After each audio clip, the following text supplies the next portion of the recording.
Hi, listeners. Today's episode is a unique one and in the best of ways. If you've ever been curious about either working for or attending a big book festival, this episode is for you. Literary Arts is a podcast sponsor, and today I have the pleasure of speaking with Amanda Bullock about their annual book festival. While they're supporting the show, what you're about to hear is a genuine deep dive into book festivals. From behind-the-scenes operations to what makes these literary gatherings so magical for both industry folks and book lovers alike. So with that said, let me introduce my guest. Amanda Bullock is the Senior Artistic Director at Literary Arts, a nonprofit literary center in Portland, Oregon.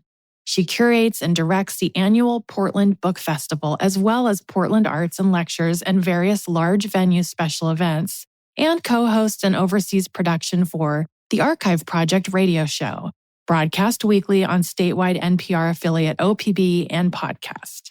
Prior to joining Literary Arts in 2015, she was Director of Public Programming at Housing Works Bookstore Cafe, a nonprofit social enterprise in New York City, where she curated, publicized, and produced 200-plus events annually.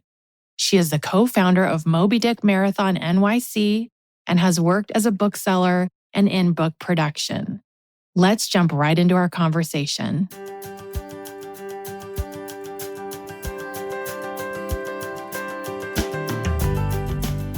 Welcome to The Whole Writer, a place where we talk about what it means to show up as a writer. Not just a better writer or a more productive writer or a published writer, but a whole one. Someone who's grounded in their voice, in their community, in their creative path, even when the world tells them to hustle, compare, or conform. I'm Nicole Meyer, a multi-published author and book coach who believes that nurturing the person behind the page is just as important as refining the words on it. Each week, we'll explore the terrain of writing life with honesty, warmth, and practical wisdom, creating space for you to write from a place of wholeness rather than depletion. Whether you're drafting your first manuscript or publishing your fifth book, you'll find conversation and companionship for the journey here. So, settle in, bring your questions and your curiosity, and let's discover what it means to write and live with authenticity and purpose. Hello, listeners. Welcome on in. I am really excited because this is a bit of a fangirl moment for me. Both as a writer and a reader, I am a fan of book festivals and author events. And I'm especially a fan if they're where I'm in, which is the Pacific Northwest. So today I'm talking with Amanda Bullock from Literary Arts to talk about the 2025 Portland Book Festival. Welcome, Amanda. Thank you. Thank you so much for having me. Yeah, this is really fun for me. I want to geek out on all things book festivals because I think a lot of readers listening, that's kind of our secret dream, is to work for a book festival or work for a conference because you get to see all the behind the scenes. You get to think about bringing authors together and bringing all of the writers and readers who love everything books together. So that's very exciting. It is. Although if you love book festivals, don't work at one because then you don't get to attend. You have to work the whole time. Oh my gosh. Which is good. It's good. But just as a fair warning, the grass is not always greener. Yeah. Well, that makes a lot of sense. Okay, so let's back up and start easy. I want to start by getting to know a little bit about you. So could you share with our listeners, how did you find your way to literary arts? And you're a senior artistic director, so I'd love to hear about that. And what drew you to working in the literary community? Yeah, thank you. So I moved to Oregon in January 2015 for this job at Literary Arts. I was in New York and doing events at Housing Works Bookstore, which is a nonprofit social enterprise. I was doing over 200 events a year. Holy cow. Yeah, it was a lot. It was fun though. The store is in Soho. It's in a great location and it's a pretty big space. So we were able to do some really cool things. And it was also part of this nonprofit organization. So it was always for a good cause. And I was looking to do something bigger that was maybe not like every night, like that job, and saw an organization I had at the time never heard of in Portland was relaunching a book festival and looking for someone to manage that. And so I came out here for the first year that Literary Arts was doing the festival. So I have been with the festival since it's been a program. of literary arts. This will be my 11th Portland Book Festival, which is wild. I mean, there were Incredible. some weird years in the middle there with the format COVID and everything. years. Exactly. Yeah. So yeah, and before I was doing events at the bookstore, I worked in some bookstores and did copy editing, and I worked in book publishing right after college in print production, actually. So I came to nonprofits through books, and I worked at this nonprofit that had a bookstore, but was not a literary focused nonprofit, like a healthcare and human services nonprofit, and found my way here that way. Okay, I love knowing that background on you because you've worn many hats, but it's been around your love of books. It's been around different sides of publishing. And again, I would say anyone listening who would be dying to get into the industry, it's so fun to hear how people come to their landing spot. You know, you kind of take this path of being around books and working for publishers and, like you said, the bookstore nonprofits. But this feels almost, not to put words in your mouth, but it feels like a nice coming together of all of your skill sets and your passions. Yeah. Yeah. When I first started in publishing, I thought I only cared about the books. And it turns out I care more about the people. And that's both the authors and readers. And a lot of jobs in publishing end up really disconnected from readers in particular. And so I like doing in-person events because you are bringing those communities together and you're able to celebrate and create connections. And so, yeah, it turns out I actually like working with authors. So that was the big shift. That makes me so happy is that you said that. You realize you care about the people. And that's something that I'm coming at it from a writer standpoint where so many writers are feeling isolated these days. And we're all working in a bubble and everyone's craving that community. And you get to just bring that community together more. So I can see how that would be so appealing. Yeah, it's one of my favorite parts of the job, both, like I said, both on the audience and the artist side. We had at the bookstore in New York, that was really steady. And we had a lot of people writers who were in the community who would show up for a lot of events and support other people. And then they would have their project come out. And it's really nice to be able to, as someone who's not a writer myself, it's really important to me to be able to provide that platform and spotlight those things and both introduce people to things that they didn't know that they wanted or that are new to them, and also put people in touch with folks they really admire and stories that they want to hear the behind the scenes about and things like that. Yeah. Oh, I love that. Okay, so you're giving me my perfect segue because I'm dying to talk about the Portland Book Festival. So for listeners who are new to the Portland Book Festival, can you share what it's all about? Yeah. So Portland Book Festival is a 1-day, although it's actually kind of a week, but is a 1-day celebration of books and storytelling. We are actually a relatively small festival. We're about 80 main stage authors and 140 presenters in total. And they appear in conversation. So it's always at least an author and an interviewer, often two authors whose books have something in common and an interviewer. And then one of our main venues is the Portland Art Museum. So something that I think makes us stand out as a festival is that we do what we call pop-up reading, where we invite writers to share their work in the art galleries at the museum. And we pair the written work thematically with the visual art in the museum. And those are really fun and a really nice addition to the festival day. We also have a book fair, and we really love to celebrate our Pacific Northwest writers. There's so many amazing writers in this region. And we always launch the high school anthology from our Writers in the Schools program. So we celebrate our youth writers as well. There's workshops as part of the festival, big book fair, food trucks. This year we're going to have flash tattoos, which is very Portland. It is very Portland. Yeah. So yeah, it's really great. It's a very dense event. Like, to me, the word festival suggests that there's multiple things happening at the same time. And you do have to make some hard choices, I think. But we really try to offer something for every kind of reader. We have events for everything from picture book up to, I always joke that the opposite of picture books is what I lovingly and love to read called dad books, which is like big history books. So yeah, we really try to have something for everybody. And you really do. And I want to break that down for a second because I am just imagining, I'd heard about this a few years ago, but I didn't see this part of it. I'm imagining the local writers who get to come into the art museum and there are visuals going on. There's also the regular exhibits that are happening. And there are people who get to stand up and read from their work. You are giving people a platform who've never had a platform before. Yeah, it's really cool. And we really try to be, we're limited to what art is available, but we really are really thoughtful. My colleague Jenna is doing the pop-up programming this year. Oh, I know Jenna.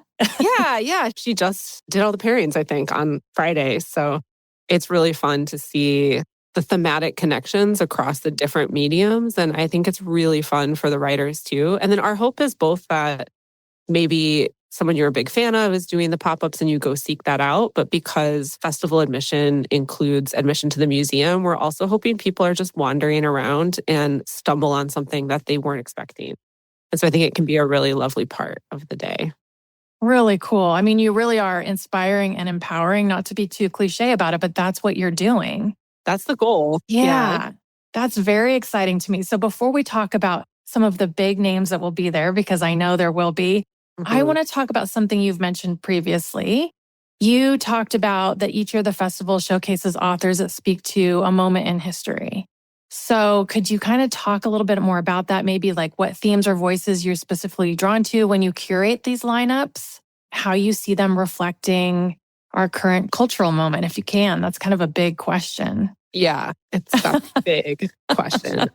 The festival features books. It's the official window, I think, is 14 months, but because we're in November, it's mostly books that came out the current year. So it's all, and one reason for that is, like I said, there are so many talented writers here. If we didn't put some limits on ourselves, it would be very easy to just feature the same people over and over and over again. And so that challenges us to find new things and to find new voices. But because of that restriction too, they are really current books. And it always amazes me when certain things bubble up, like in the publishing cycle, because most of the books coming out this year were written 3 to 5 years ago or more, or 10 years ago. But yet you do see some trends and different things start to emerge, which is really fun on the pairing side. And especially when things start speaking to things that feel really current and you're like, but how did they know? Like, this is what we would be worried about. Right. How did they know about AI and politics and all kinds of things? Yeah. So, I mean, because some stories are kind of evergreen, I guess. But I guess some of the things this year I don't think are that surprising. I do think it's impossible to write a novel set now or in the near future and not acknowledge climate crisis. And so I feel like climate fiction is almost obsolete as a genre because every single book is going to have to be climate fiction if you're going to be realistic about what people are worried about and like what the world that people are grappling with in our current moment. At this point, it's not even a future thing. So I think that does show up in a lot of books. I do think that sisters and female friendship are really big right now, which is really fun as a reader too. I'm reading The Wilderness by Angela Flournoy, which just came out. She'll be at the festival, and that's about a group of friends. And that's been a real pleasure to read. She'll be talking to Renee Watson. And I think that'll be a really good conversation. So that's on my mind. Also, what I'm reading right now. I definitely want to read that. I've seen it and I knew she was coming. So that looks like a good one. I loved the Turner House and have been waiting for this book and have been she was one of the first people I reached out to this year because I just am such a fan of her work. So I'm so excited that she's coming. And yeah, like you said, I mean, people in the current political landscape, I think some people are engaging with it really directly with books like Jill Lepore's new book, which is about the Constitution. And some people are really looking for escape and looking for ways to imagine like new and different worlds. And so we see that show up too. We're so like downstream because we're a book festival, so we can only celebrate books that came out. And so it's interesting to be in that position. It's so interesting. On my side, because I do a lot of developmental editing, I still see people who are just getting into the climate fiction genre, and agents are looking for that right now. Yeah. I don't see as much political because people, you're right, are feeling burnt out. I see a ton of escapism, whether it's romantasy or straight fantasy. I see a lot of that. Yeah, it's getting dark. Like, I feel like it is getting darker. But with the climate stuff, there's a novel in the festival that I really loved called The Bog Queen by Anna North that I think it's coming out in October. And that is about a young, I think the title of her job is a forensic anthropologist. And they find this bog body and she's trying to figure out who it is. And then the other side of the story is the person whose body it was. And then there are small parts of the book narrated by the bog. And yeah, love that. Give it to me. But even though the main narrative of the book is like about these women's lives, there's also this group that is concerned about what they're doing with the bog because they're trying to like rewild it. So that's what I mean by like this book is set in the present day, but you don't have to set something 20 years in the future to be climate fiction. So totally. That's kind of an example of a book that I probably wouldn't call cli-fi, but is grappling with some of these questions. Yeah. Or John Raymond's book, God and Sex, which is about those two things. But there's a big scene with a forest fire. And so it's also bringing these things in because you can't write realistic characters without them confronting that in some way. Yeah, such a good point. I just finished Wild Dark Shore. Have you read that? I haven't. I've heard such good things, though. So good. Yeah. Okay, so now that we've sort of said, we kind of went on a tangent about climate. Yeah, sorry. We could talk about it. I want to hear more about the pairings. You mentioned it very briefly, but this is kind of fascinating to me. So you have authors like Rebecca Yarros with Laini Taylor and Stacey Abrams with Dave Miller. So what do you hope audiences will discover from these pairings? Can you talk a little bit more about your inspiration for the pairings? Yeah. Well, those two, Rebecca actually asked to talk to Laini, which I thought was really amazing. And so that's always really great, especially for an interview when you know that two people are fans of each other's work. And I think Laini's work has a lot in common with Rebecca's. And I think that that'll be and Laini's a great interviewer. So I think that that'll be a really great conversation. And Dave Miller interviewed Andrew Child for us last year, which is how we found out he's like a thriller fan. And Stacey Abrams is here for her thriller series. She also writes romance books. And I think these have some romantic elements, but for her thriller series. And so I also think that we'll see kind of a different side of Dave Miller, who, for those who don't know, hosts a daily show called Think Out Loud on Oregon Public Broadcasting, which is a pretty newsy, talky show. I don't know that you would predict that he's a fan of those kinds of books. And so I think he's a great interviewer. Yeah. He's such a good interviewer. So I think that that'll be a really amazing conversation. And then for the events that are like two authors with a moderator, again, I really look for some thematic connection in the books. And sometimes that's really obvious. Sometimes it's really just, it's like, yes, these are both mysteries. And like sometimes that is the best way to put two books together. But a lot of times I'm looking for something that might be a little less obvious, like that you might not know just from reading the cover copy, and something that interests me. I always assume like if it's interesting to me, it's probably interesting to somebody else. Although I'm very aware it's not the Amanda Festival and that there are things in there that are definitely outside of my normal wheelhouse in a great way. But one event I think that maybe illustrates that is we've paired two writers I really love. Patricia Lockwood is paired with Katie Kitamura. And those books are super different in a lot of ways, but the kind of connecting, like the one word name for the panel is disorientation, because they're both these narrators that in different ways are very disoriented, very off kilter. There's like something off. They're having trouble sort of understanding. Navigating, yeah. Yeah, totally. And so even though the context of that disorientation is really different, it's like, how did you come to this? And so that's the pairing that I'm really excited about. Yeah, that's brilliant. Yeah, thank you. They're both brilliant in overlapping but different ways. We also have Kristen Arnett paired with Jess Walter. Oh, yeah. Yeah, their books have a lot in common, but I also am like, I just think they would be fun. I would love to hear them talk to each other. So this is just going to be a great conversation. Very cool. I met Jess Walter and he came to speak in Bend a few years ago, way before the pandemic. But you have such a great lineup, and you have over 80 authors on top of workshops and readings and book fair all happening in one day. I mean, this is so rich. And I can see how people would make very hard choices of what am I attending and what do I have to miss out on. But how do you sort of balance the showcasing of everybody? I know that you said you like to do these fun pairings, but is there any other philosophy in what you guys bring forth?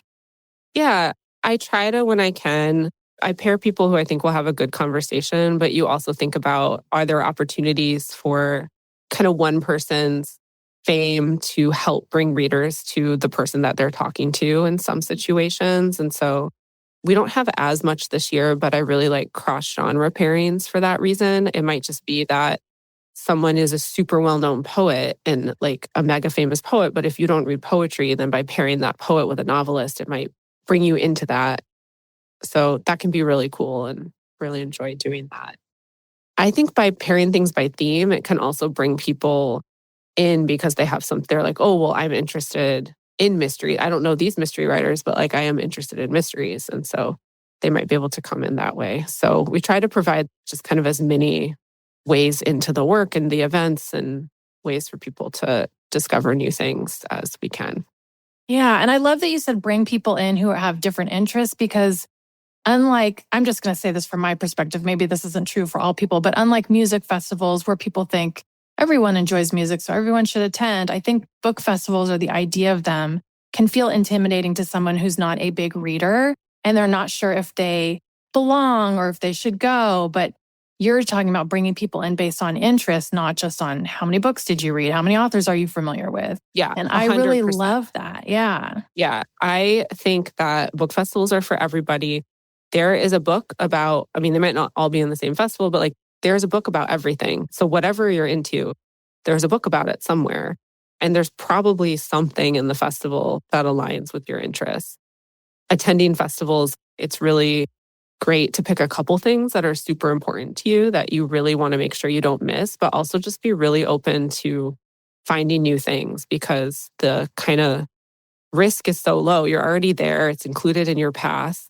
You can go check something out that might be too unfamiliar to you where you wouldn't necessarily go to that event as a standalone thing, but like as part of a festival, you might go try it. It's like a music festival. Like there might be a band you wouldn't go to their concert because you don't know them well enough, but it's a chance to discover new things. Yeah. And meet other readers too. I think this thing with in-person events, so much of it is being able to connect with the other people who are there and being a part of that community is really one of the most pleasurable parts as an attendee. Yeah. And that's how you grow your community of creative people. I love that. Yeah, because reading and writing are often very, very solitary things. And so this is a rare chance to be a part of that community physically. Yes. And share conversations with people you would never have conversations with because of geographic distance or time and place, whatever it is. Mm-hmm.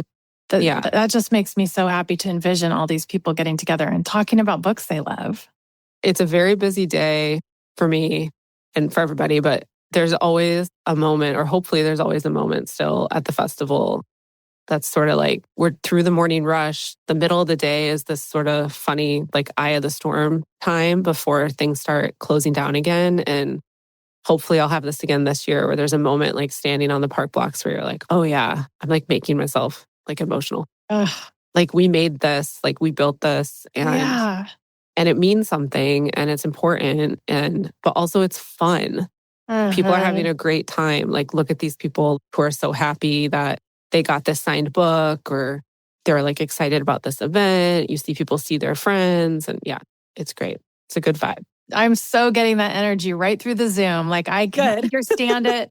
I picture it. It is. I mean, not to be cheesy, but it's a literary love fest for sure. Yeah. Okay. So Portland Book Festival is part of Literary Arts. Yes. Which has this incredible lecture series. I mean, I know about it because I've been living in the Pacific Northwest for 20 years. And you guys have writers in the school programs. So my final question to you is, how does the Portland Book Festival fit into that larger mission? How do you see it serving both the local literary community and also, as we're talking today, to visitors from outside Portland? Yeah. Everything that we do at Literary Arts, we really try to be mutually reinforcing. We try to bring all our programs together. And you'll see the other main programs of Literary Arts show up at the festival. Like I mentioned before, we do the Writers in the Schools anthology launch, where we launch a book that features student work from the 2024-25 school year. And those students read at the festival and they're festival authors. Like they have badges, they have green room access. Incredible. They do a signing after. It's really great. Don't miss it. If you get a chance to swing by there, it's a really cool event. We have workshops for kids too. That's part of the youth program's purview. We also feature some of the actual writers who are in the schools. The working artists are moderating some events and participate in different ways. And then you'll also see our Oregon Book Awards and fellowship programming show up that way as well. So there's definitely Oregon Book Award winners and finalists who are writers in the program and who are moderators, who are kind of appearing throughout, and then teaching workshops for adults as well as part of the book festival program. I mentioned that the festival is like kind of a week long. We do this program called Cover to Cover that this year runs November 1st to 9th. So it's the Saturday before the festival till the Sunday after. And there are events all over Portland and beyond, actually kind of the Portland metro area, that are not being hosted by Literary Arts. They're being hosted by partners, but are like part of this calendar that is connected to the festival. And so that's also a way to discover a lot of those kinds of local writers and different folks who are doing some really fun stuff. And then our kind of newest program is our retail arm. We opened a bookstore last year. And so the bookstore will be one of the festival bookstores selling for one of the stages at the festival. So you'll see us there as well. Super cool. This is why this excites me, that you're sharing so much about all the different things that people can either participate in or observe or buy tickets to or just support. Because when you are a reader or a writer or somewhere in between, you sort of get limited to what the possibilities are. But when you attend events like these, whether it's a lecture series or a festival or supporting the kids writing in school, you realize, oh, wait a minute, there are so many more opportunities than I remembered. And how can I get involved? I mean, how could people not be inspired? I hope so. Yeah. Yeah. This is making me excited for it. I'm your hype person. Yeah, I like it. We also have, I'll mention too, I think for a lot of your listeners would be into this. We have the Friday evening before the festival.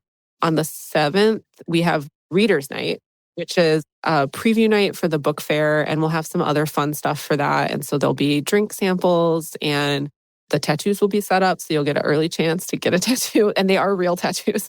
Oh, they're real? I thought they were temporary. Oh, no, they're real tattoos. Okay, so that's a commitment. Get your favorite book on there. Yeah.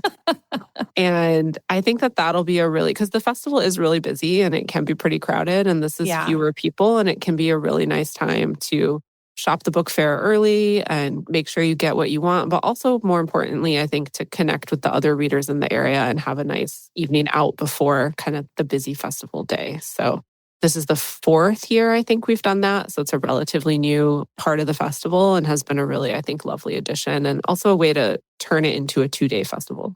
Yeah, very cool. Okay, now that we've got everyone excited, I would love for you to share where people can find you, where can they find tickets, more about the festival, because this has been a great conversation. Thank you so much. Well, thank you. Yeah. And happy to share. Please go to pdxbookfest.org and you can buy your passes there. The author lineup's up there. The schedule will be up there, FAQ, all that information. You do need a pass, which is $18 in advance for adults. 17 and under are free, or anyone with high school ID. We also offer Arts for All tickets and a couple other discount tickets, so check that out. You do want to get your pass in advance, though, because they go up to 25 day of the festival. So plan ahead and nab that. There are a limited number of events that have the opportunity for a guaranteed seat with a book as ticket. And so Stacey Abrams' event, you can get a book as ticket for a seat up front. And then I think it's just $5 to add on a seat for that. And then we have 5 events at the Newmark Theater that we have a limited number of book as ticket for a guaranteed seat. So that means you're going to have a seat, don't have to line up 45 minutes early, and you get a book on your way in. So it's a great way to make sure, like if one of those events or a couple of those events are ones you really want to go to. And those are Emma Donoghue, the author of Room, with the new book, The Paris Express. Cool. Nicholas Boggs has this amazing new biography of James Baldwin. So he'll be there. Angela Flournoy, who I mentioned, for The Wilderness. Jill Lepore, whose new book is about the Constitution. And Susan Orlean, whose new memoir, Joyride, recounts her life. And she actually started her career at the Willamette Week. So she did? So this is a homecoming for Susan.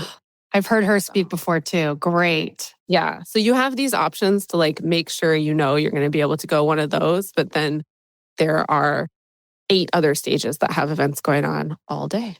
And your $18 pass gets you into anything first come, first serve at the rest of the festival. So, Incredible. yeah. Oh, the pass comes with a $5 voucher that you can spend at the festival that day. So it means you get $5 off anything one time at the book fair or any of the festival bookstores too. So if you spend your voucher, it's $13. Incredible. Thank you so much, Amanda. This has been so much fun for me. I could talk about the festival for hours with you, but I know that listeners, if whether you live in Oregon or elsewhere, I really encourage you. Portland is so much fun to visit. There's so much to be seen in terms of art and books and just creativity, especially this event. So I would really encourage you, if you're thinking about coming to Portland, this is going to be your weekend. Thank you so much, Amanda. Thank you so much. Thank you for having me. This was really great. Of course. Okay, everybody, until next week, we'll see you on The Whole Writer.